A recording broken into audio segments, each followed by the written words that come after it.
बाद पानी में लड़का 1 घंटा से 2 घंटे, लगभग 1 घंटा 45 मिनट तक लड़के ने खूब अपने बचाने की गुहार लगाई है कि भाई मुझे बचा लो, किसी भी तरीके से बचा लो। मौके पे पुलिस भी थी एंड SDRF भी थी और अग्नि विभाग वाले भी थे, फायर ब्रिगेड वाले भी थे। किसी ने उसकी मदद नहीं करी। बोल रहे थे ठंडा पानी है, हम नहीं जाएंगे अंदर, इसमें सरिया है, अंदर हम नहीं जाएंगे। ठीक है जी।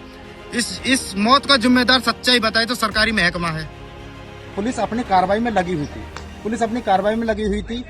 पुलिस उसे पूरा कोशिश कर रहे थे बचाने के लिए। फिर कुछ देर बाद ही SDRF, NDRF, फायर ब्रिगेड सब ही समय पर पहुंच चुके थे। लेकिन ज्यादा धुंध होने के कारण तालाब में ना तो लड़का दिख रहा था ना गाड़ी दिख रही थी। लेकिन लड़का उन्होंने पूरी मशक्कत के बाद लगभग कुछ समय बाद ही उसे बहुत जल्दी रेस्क्यू कर लिया था लड़के को। मुझे कहा गया पुलिस वालों से मिलकर चलो वरना फंसोगे, दिक्कत होगी। अब अगर मुझ पर कोई भी एक्शन हुआ तो समझ लेना उसकी इकलौती वजह यही है कि मैंने पुलिस के खिलाफ सच बोलने की हिम्मत की।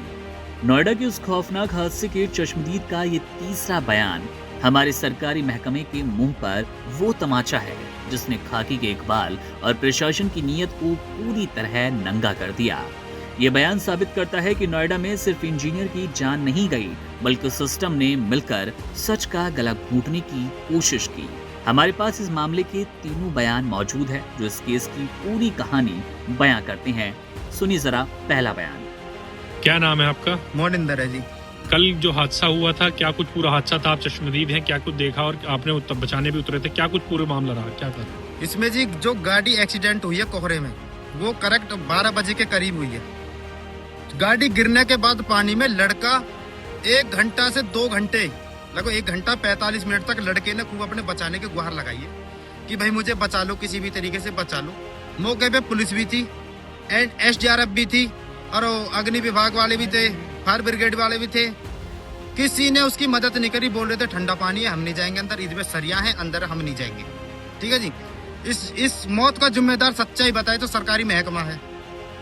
ठीक है जी। जब मैं आया हूँ 1:45 में यहाँ आया हूँ, मैंने आके देखा है तो SDRF वाले सिड्डी पे बैठ के बोल रहे थे कि इसमें ठंडा पानी है, सरिया, हम अंदर नहीं जाएंगे। तो लड़का मुझसे 10 मिनट पहले ही डूबा था। मैं बोला तुम बाहर आओ, मैं जाऊंगा अंदर।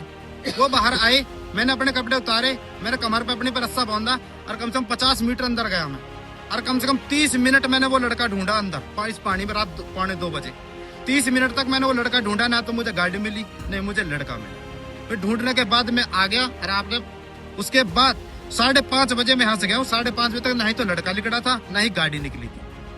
उसके बाद मैं क्या कहूँ कि मैं तो अपने घर चला गया था और मुझे कुछ नहीं पता इसके बाद। हादसे के तुरंत बाद चश्मदीद का खून खौल रहा था। उसने कैमरे पर दहाड़ते हुए कहा कि कार गड्ढे में गिरने के कई घंटों बाद भी किसी ने लड़के को बचाने की, युवराज को बाहर निकालने की कोशिश नहीं की। फायर ब्रिगेड थी, क्रेनें थी, पुलिस के जवान खड़े थे, लेकिन पानी में कोई नहीं उतरा। उसने साफ किया अगर समय पर रेस्क्यू होता तो इंजीनियर की जान बच जाती। लेकिन इसके ठीक बाद ऐसा क्या हुआ कि अब डिलीवरी बॉय को अपना बयान बदलना पड़ा। जरा ये दूसरा बयान सुनिए जब खाकी इस चश्मदीद पर हावी होती नजर आई। नमस्कार जी, मेरा नाम मोनिंदर, मैं नोएडा सेक्टर 150 के रहने वाला हूँ। हमारे यहाँ पे जी 16 तारीख को एक घटना हुई थी। अभी एक ज़्यादा धुंध के कारण एक लड़का 27 साल वर्षीय रोड से सीधा तालाब में दागे गाड़ी ले जाए। तो रोड में दागने के बाद जो किसी भी तरीके से पुलिस को पता चली, 15 मिनट के अंदर अंदर वहाँ पे पुलिस पहुँच गई। कुछ लोग मौजूद थे, उन्होंने पुलिस को कॉल की। 15 मिनट के अंदर पुलिस पहुँचने के बाद उसने इतने ही मैं पहुँचता हूँ कुछ समय बाद, थोड़ी सी देर बाद ही, तो पुलिस अपनी कार्रवाई में लगी हुई थी। पुलिस उसे पूरा कोशिश कर रहे थे बचाने के लिए। फिर कुछ देर बाद ही SDRF, NDRF, फायर ब्रिगेड सब ही समय पर पहुंच चुके थे।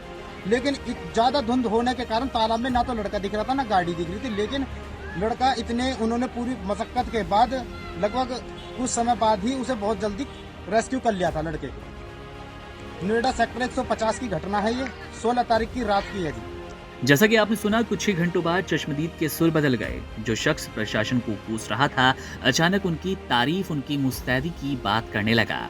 उसने रटा-रटाया बयान दिया कि पुलिस तो मौके पर थी, अंधेरा और पानी ज्यादा था, इसलिए दिक्कत हुई, किसी की कोई गलती नहीं है। इस यू टर्न ने सबको हैरान कर दिया। आखिर सच इतनी जल्दी कैसे बदला? अब इस चश्मदीद ने कैमरे के पीछे का जो राज खोला, उसने पूरे सरकारी महकमे को कटघरे में खड़ा कर दिया। चश्मदीद ने एक मीडिया चैनल से बात करते हुए साफ कहा कि मुझे डराया गया, धमकाया गया, मजबूर किया गया कि मैं पुलिस वालों के साथ मिलकर चलूं, क्लीन चिट दूं, वरना उसे किसी मामले में फंसा दिया जाएगा। सवाल महकमे से, क्या नोएडा पुलिस अपनी लापरवाही छिपाने के लिए गुंडागर्दी पर उतर आई? क्या एक निर्दोष की मौत का इंसाफ अब गवाहों को डराकर तय किया जाएगा? ये तीनों वीडियो गवाह है कि कैसे सिस्टम ने अपनी इज्जत बचाने के लिए एक चश्मदीद को भीगी बिल्ली बनाने की पूरी कोशिश की। अब जवाब सरकार को देना है, इंसाफ होगा या सच ऐसे ही दफन कर दिए जाएंगे।